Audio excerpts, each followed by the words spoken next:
Hey everyone, today we have a new book review and we are going to be doing it on The Queen's Assassin by Melissa De La Cruz.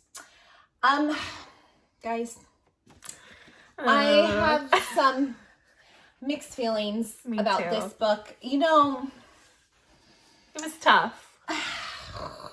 It was definitely, I would say, more juvenile writing for what I like. For sure. I don't think it was the worst writing. I mean, I could get through it, but I had to power through it. It was a little lackluster for me. Yeah, I would agree. It was hard for me I kept texting her like, I don't know if I want to finish it. She didn't want to finish it. And I said, hey, do you want me to just cheat and tell you to this page and then go on or no? And because I'm going to say, here's my thing. The book is probably a total of, like 370, we'll just say, pages, okay? At 100 pages in, I was like, okay, let's see what's going to happen. But it didn't take till 198 pages in where I was like, oh, okay, well, you got my interest now. Too long. That is way too long, yes. I feel, for a book, especially a book that's only 300 and some pages to grab my attention. There was way too much information that I liked. And I get it. Books have to have the information. I get it. But a lot of times authors, what I like is they'll give some and then they slowly add it in while keeping it interesting. And I just was like, guys, I was like, gosh, I told her, I was like, I don't know. I'm struggling to get through this book. Like it was tough more because I was bored.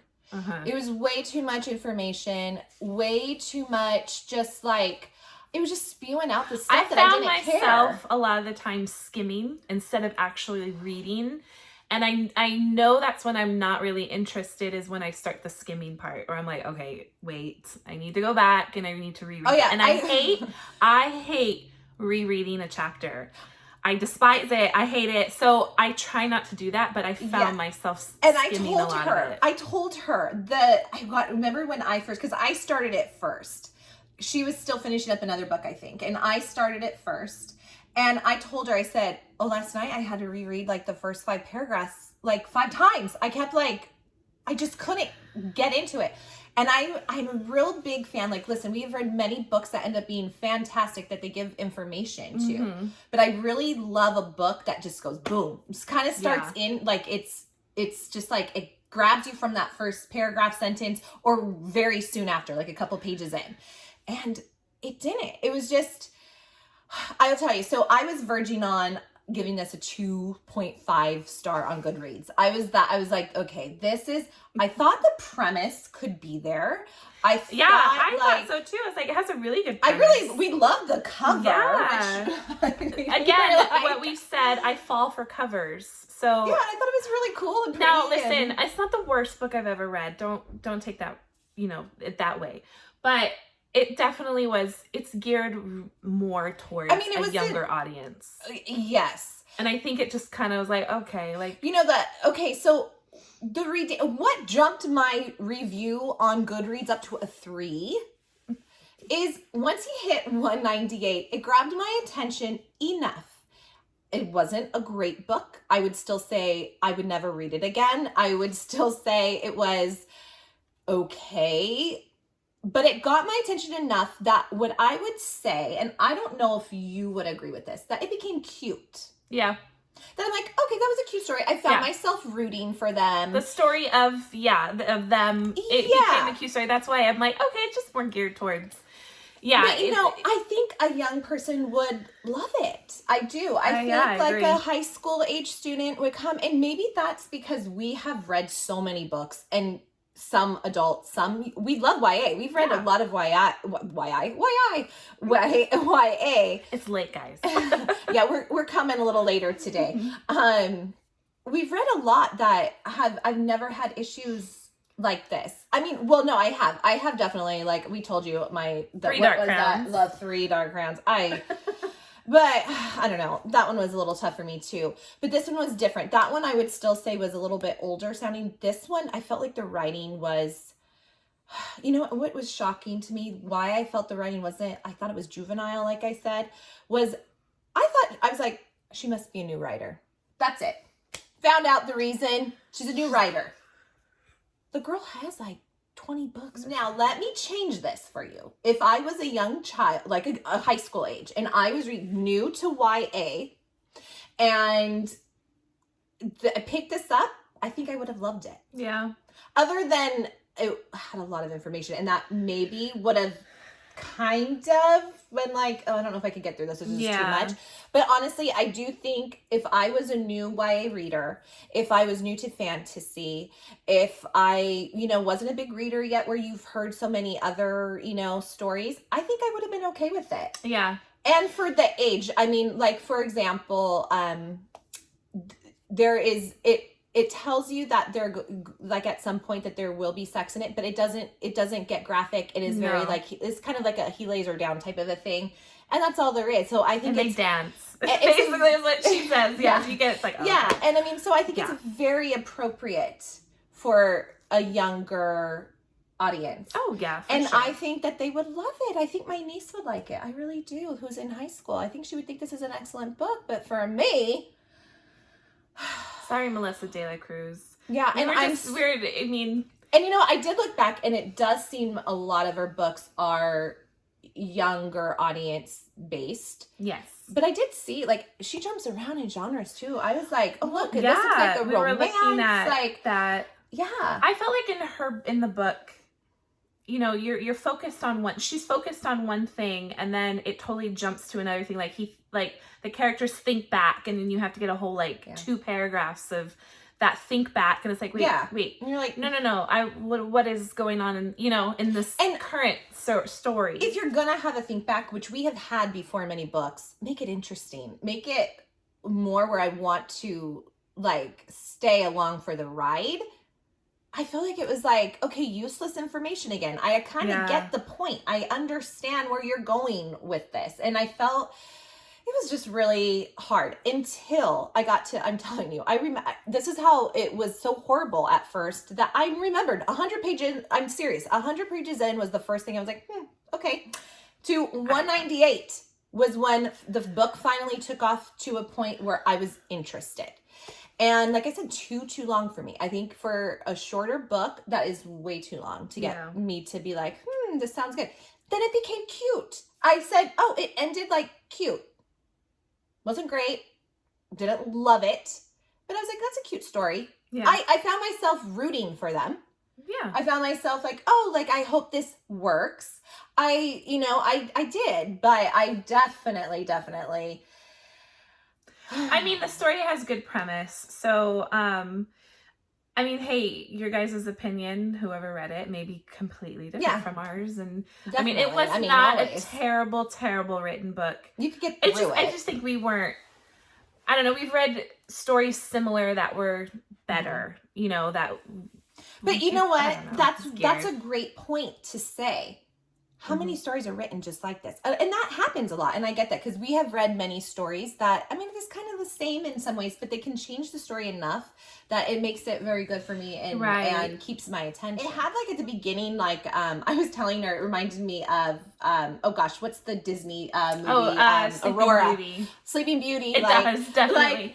She lives in this cottage with her aunts and has this little, so I told her, it kind of has a little Sleeping Beauty vibe to me a little bit. In certain ways it's not, but there was something kind of whimsically about that, and the aunts took care of her, which it was fine. I didn't have a problem with that and stuff. It was the writing for me. I think the writing was tough for me. So it basically, to get into the story without, it's non-spoiler, but it's just her journey. Shadow, her name's Shadow, and then you get Caldon. I call him Caldon. I call him Caldon. Who's a queen's assassin. It makes more sense. What is yours? Caldon? I call him Caldon. Caldon. I guess that way. It seems like it's spelled Cal. We call him Cal for short. He's mostly Cal, C-A-L. And he is the queen's assassin, which is inherited from his father. because Which he made his a name blood was, vow. what was his name? Corden. Corden. Sorry, we do have notes again. We always keep we going have notes. to Like, look. sorry, what was his name? There's a lot of characters. So it's a blood vow his father made with Queen Liliana, who is the Queen Regent of Renovia. Renovia. We butcher names. We have told you many times, but I would say the logical is Renovia. Her husband was the king, but he died basically saving the kingdom and everything. So, but he inherited, like, his blood vow was basically he had to find these certain scrolls. And he made a vow that if he didn't find it, it would be passed to his children. Yes. And it would continue on until these are found. So his children's children would always be the queen's assassin. Yeah. So he dies, which is not a spoiler. Yeah. We know from the beginning. And it is now carried on to Keldon, who has to now, he's the queen's assassin, excellent fighter. Like, everyone knows who he is. He's the best. He's the best of the best. That's like why he's his the father. Queen's assassin. And he is now on his way, like, trying to find these scrolls because he doesn't want to live this life. This is not what he wants either. I mean, he loves his job, like what he does. This is what he's made for, to fight. And he's very devoted to the queen. Yeah, but he doesn't want to be tied to it. I think it even says at the very beginning he tried to run away, and then headaches started, and so he had to go back to her. Mm-hmm. And so he really can't get out of this it's without literally having, like magic is bound in this blood vow. So that's when I think when she first did the blood vow with what was his father's name, Corden. Yeah, like the blood was black. Yeah, her blood. So obviously, look at. Oh no, I guess that is kind of red. It's kind of red black, but. I don't know. I think it said black. What do you guys think? It did say black. I'm pretty sure because he was like kind of like, well, did I just drink? There's like then you have Shadow, who basically is in the sense Aurora, if you really think about it. Yeah, like she's just like Lisa. She's just like her aunts. She's in the forest. Assassin. Yeah, she wants to actually work for Cal. She wants to go and be his apprentice basically, and. One, her aunts work for the guild, which is the queen's like the like kind of they're like an assassin group. Cal is the top, obviously, and then he's the chief or the captain. Sorry, the captain of the assassins. He reports directly to Queen Liliana, so and he gives everyone else their orders, and they have to follow for him. The highest thing that can be done, the most dangerous. Cal is the one that goes and does it. So. But you have her, she wants to be part of the guild. She wants to be part of Cal's team, all that stuff. And we find that Shadow, her mother is alive, but she works in the court. So she actually cannot really tend to Shadow. So that's why she lives with her aunts who enchant the place that she lives in just to keep her safe, yada, yada. And I would say, before I get to this point, which leads Cal and Shadow on an adventure to basically, she's finding out her mother wants her to go to court. She doesn't want and she doesn't want to go. She was trained with her aunts that have taught her to fight, and she wants to be an assassin. And we find her kind of leaving because she really is trying to get away, and she's hoping, maybe if I show him I can be good, a good, help him, Cal. Maybe he'll take me on as an apprentice. How good I am. Yeah. He'll take me on. Little does she know, Cal wants nothing to do with he's like, I don't do apprentices. He's like come on. Yeah. No. So, but then you have the 4 kingdoms, which are a part. They used to be one, and now they're kind of all separated. So it's Renovia. Again, names were terrible. So it's Renovia. Montrese. Stavin. And Argonia. Yeah. So these kingdoms are separated now. So you basically, you want peace. Basically like what every kingdom show. Yeah, but they all have their kings and their queens. Like you want peace with them. You don't want to be really enemies. So that, and they live in Cal and Shadow are from Renovia. And it takes them on an adventure, though, to Montrese. And they do come and meet 2 characters, which is a Duke and Duchess. And it kind of takes them through a little... King Hansen. a little adventure through that way. And which I think that's when my interest was starting to be piqued more. And... then it got cute. Not great, cute. So, I mean, it was, if you want to try it, try it. Maybe you guys would think totally different than. Maybe we're being too harsh. Maybe.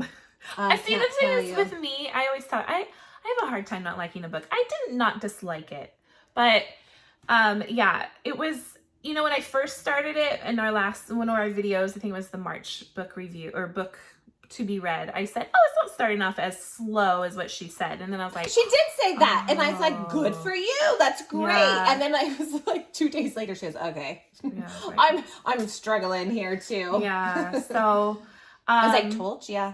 But you guys may have total different opinions. So, and we would love to hear it. Yeah. Tell me what you guys think. I don't know. Maybe. Yeah. I mean, it ended cute enough. It ended okay enough that I'm like, okay, let me see what's in the second book. Let me see what happens. Yeah. So, which she's going on to. I've already finished the second book, so I know what's going on. I should finish it pretty quick. It seems maybe smaller than this one. Yeah, it's by like maybe 30, 40 pages. It's really not. It's not much, but it is a little smaller. But those are quick. I always say those 300 pages are quick reads to me. But anyway, sometimes they take a while.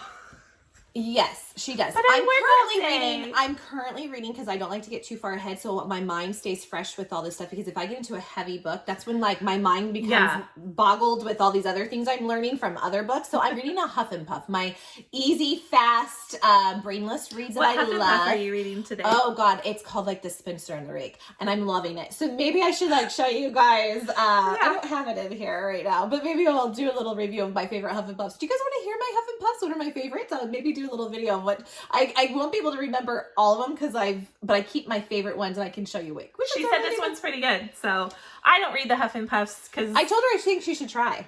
I should. So our next one we think is gonna be Lore. So and then Namesake. After I finish The Queen's Secret, because that is the sequel to this. I do think if you don't get it done soon, I think we might as well wait for Namesake first because that's coming out on Tuesday.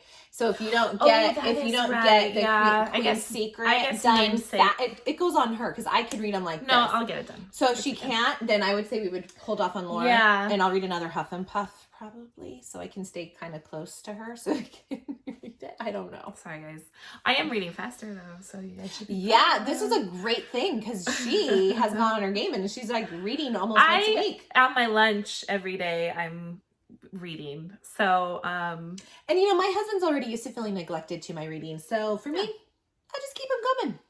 I'm like, leave me be, I'm in peace. I'm good.